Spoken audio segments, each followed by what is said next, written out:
On va retrouver nos partenaires de la Provence. Guillaume Ricavi, bonjour. Vous êtes le directeur des rédactions de la Provence. Merci d'être avec nous en direct depuis Marseille. Vous allez bien sûr nous parler de cette actualité politique, cette actualité municipale à Marseille, puisque ça y est, les Républicains ont désigné leur candidat et c'est Martine Vassal qui a été choisie. Vous avez une question à ce sujet, Guillaume ? Oui, une question pour Renaud Muselier, effectivement, puisqu'il y a cette décision de nomination, de désignation de Martine Vassal hier. Renaud Muselier, vous vous positionnez comment maintenant que le choix a été fait dans votre camp?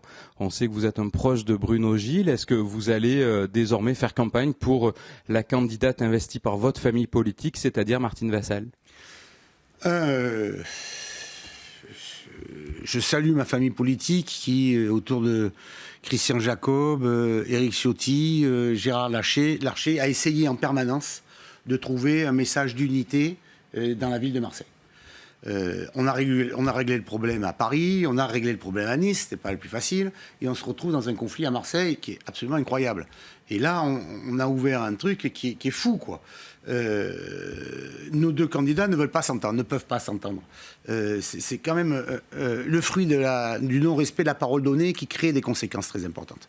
Jean-Claude Gaudin avait promis à Martine Vassal la métropole et le département qu'elle a eu, et avait promis à Bruno Gilles la ville de Marseille. Et comme il n'y a pas eu la fusion métropole-département, on dit à Bruno, maintenant tu sors et c'est Martine qui arrive. On ne peut pas gagner avec 20% des voix. Et donc aujourd'hui, moi, je vais être un militant pour essayer de trouver une solution dans le cadre du partage. Ce qui était proposé par M. Jacob, par M. Larcher, par moi-même, c'est que Bruno prenne la ville et que Martine garde la métropole. Aujourd'hui, ce n'est pas le cas. Très bien. La décision qui est prise, je la regarde en disant, mais c'est un pari un peu fou que prend notre famille politique, parce qu'on se retrouve dans une situation où là, clairement, on a désigné Martine Vassal comme l'héritière. L'héritière de Jean-Claude Gaudin. De Jean-Claude Gaudin. Donc l'héritière d'un système. Et Bruno est donc, de fait, clairement désigné comme la rupture. Et moi, j'ai toujours dit ni système ni extrême. C'est ça la difficulté qu'on rencontre à Marseille. Si vous m'expliquez qu'à Marseille, que tout va bien, vous y êtes. On a eu un mois de novembre épouvantable. Entre l'anniversaire de la rue d'Aubagne, entre la Chambre régionale des comptes, entre les films, les livres qui sortent, l'état des lieux de la ville. L'héritier se met dans une situation très difficile. Et là, j'en appelle à la responsabilité de nos amis politiques, mais je ne vois pas comment ça va s'arranger. Est-ce que là, mais Martine doit partager. Bruno voulait partager. Donc c'est à elle qui a été désignée de se retirer et de laisser non, je ne dis pas de se retirer. C'est que maintenant, mais c'est pour ça que maintenant. Ils doivent s'entendre. C'est ça que vous voulez dire. Mais si vous n'entendez pas, vous êtes désunis.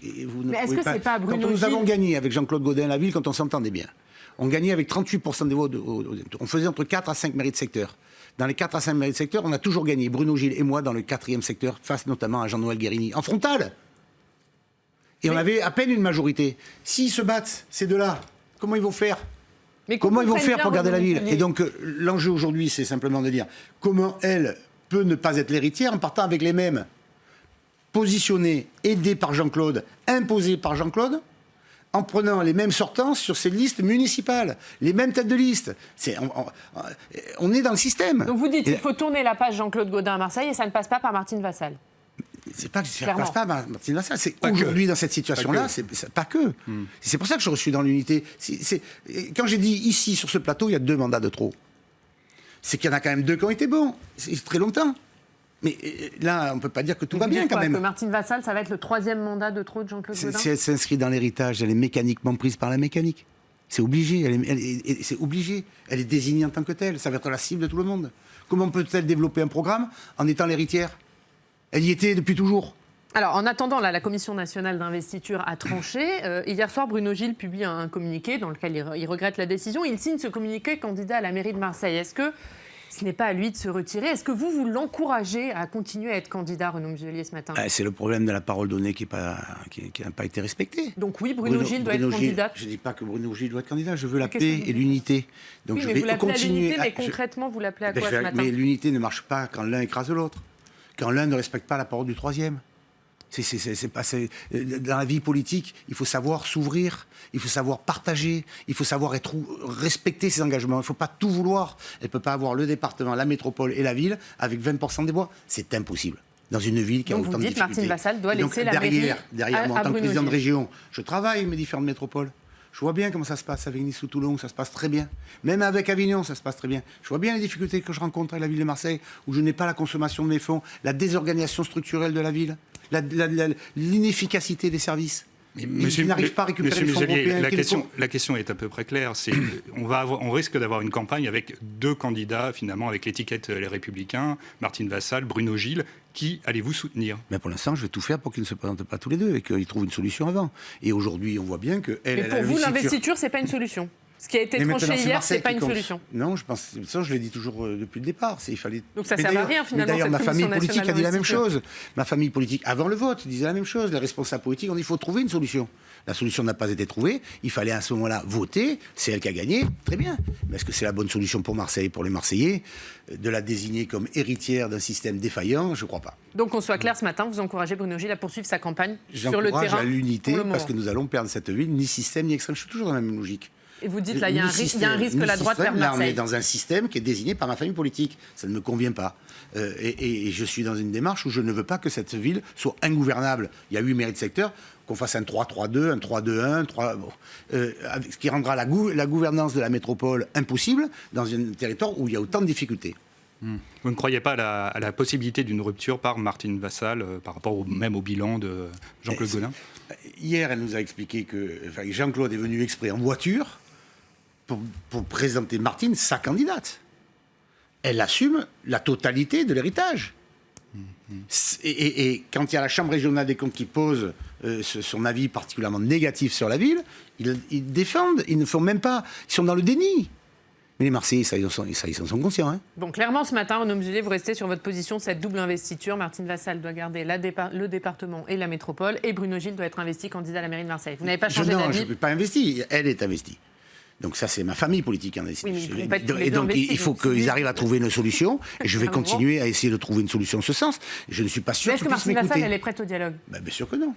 Elle aurait été avant, ça aurait été réglé. Bon, donc clairement, on est toujours dans une impasse. Vous parliez de ce rapport de la Chambre régionale des comptes. Hein. Il en a été beaucoup question, notamment d'un conseil municipal assez agité lundi. Guillaume Ricavi, on va vous retrouver. Hein. Marseille, vous avez une question là aussi sur ce sujet. Hein. Oui, effectivement, vous le disiez, il y a eu ce rapport de la Chambre régionale des comptes qui a été accablant pour la gestion de la ville de Marseille. 8 heures de débat lundi. Et hier, c'est cette Chambre régionale qui a de nouveau organisé une conférence de presse pour apporter sa vérité, ses réponses. Vous, Renaud Muselier, est-ce que, comme des membres de la majorité, vous accusez la Chambre régionale des comptes d'avoir fait un travail impartial et pas forcément objectif ? Pas du tout. Moi, je suis dans une démarche tout à fait inverse. Je respecte mes institutions. La Chambre régionale des comptes est là pour nous contrôler conformément à la loi. Et je suis même très surpris de la réaction de Jean-Claude Gaudin, qui a été sénateur, vice-président du Sénat, ministre, maire, qui dit qu'il va attaquer en justice la Chambre régionale des comptes, alors qu'il n'y a aucun lien. Dans le cadre de cette démarche juridique, il ferait mieux, plutôt que de jouer sur l'accablement en disant que c'est une institution au service du peuple de gauche parce que l'ancien président de la Chambre des comptes était avec M. Hollande. La réalité, c'est que son bilan est défaillant. C'est le fameux héritage dont vous parlez et qui va plomber la campagne de Martine Vassal, c'est ça? Je crains que oui. Et puis, vous savez, on fait le jeu des extrêmes quand on critique les institutions. C'est ça qui ne me plaît pas. On a un devoir de responsabilité, un devoir moral dans le cadre de nos responsabilités politiques et publiques. Donc vous dites qu'avec son attitude sur ce rapport, Jean-Claude Gaudin fait le jeu des extrêmes. Mais bien entendu. Bien entendu. D'ailleurs, vous n'entendez jamais parler des extrêmes à Marseille en ce moment. C'est du pain béni pour eux. On a des responsables politiques qui sont là depuis près de 25 ans et qui sont dans un déni. Puisque quand on fait malheureusement l'anniversaire de l'Aubagne, la plaque, on la met dans le bureau du maire, quoi. On ne peut plus sortir la mairie. Bon, donc, et là-dedans, on met dans un dispositif derrière, la Chambre régionale des comptes arrive, elle me contrôle moi aujourd'hui, je fais des trucs, il ne me semble pas qu'à la région, j'ai un tel désastre dans le rapport de la Chambre régionale des comptes. Il faut tenir compte des valeurs institutionnelles. On ne peut pas défendre la République et en même temps la critiquer. On ne peut pas dire en même temps qu'on est élu et refuser les lois et les textes. On ne peut pas gérer des responsabilités et refuser sa responsabilité quand il y a un effondrement en disant que l'immeuble qui tombe, c'est la pluie. Enfin, vous croyez que les gens sont dupes de ça? En tout cas, moi, je ne peux pas l'accepter. Et Jean-Claude Gaudin n'a pas assez assumé ses responsabilités? Et Jean-Claude Gaudin, c'est après lui le déluge, c'est le cas de le dire.